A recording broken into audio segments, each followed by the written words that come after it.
很多宝马X5的车友都问过大杨，说后排座椅这个缝里面呢掉进杂物了，车一开起来就有异响。还有车友说洒进饮料了，怎么清理？那大杨今天教你如何掀开和复原这个后排座椅。其实座椅的固定方式啊，没有螺丝，就是2个卡扣，左侧一个，右侧一个。咱们先把手往这个座椅中间里边这个位置往里抠一下，然后啊把脚踩在这儿，往上一抬就可以了。看着啊，往上一抬。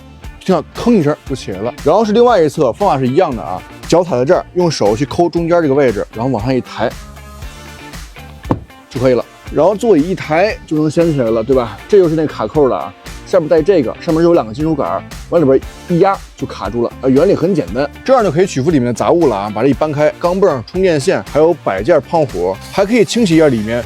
避免异味跟异响。那复原其实也不难啊，首先一定要把座椅复位，确保这几个安全卡扣啊露在外面，不要掉进去。看一下整个后排座椅啊是直的，不要是歪的。位置复原好之后呢，还是这个位置啊，用手往下一摁，听到咔一声就好了。另外这一侧也是啊，如果一个手不行的话，就用2个手啊，劲儿大一点，听声音啊，行了吧 ？OK， 这样就可以了啊。操作起来其实并不难，就是一点需要注意一下，就是复原好位置之后，一定要确保这个卡扣 露出来，不要藏在里面啊，然后你再往下一扣就可以了。好了，我是大杨，一个X5的车主，你有任何关于X5的问题都可以问我，大杨知无不言，言无不尽。但是希望你能关注我一下，好吧？谢谢啊。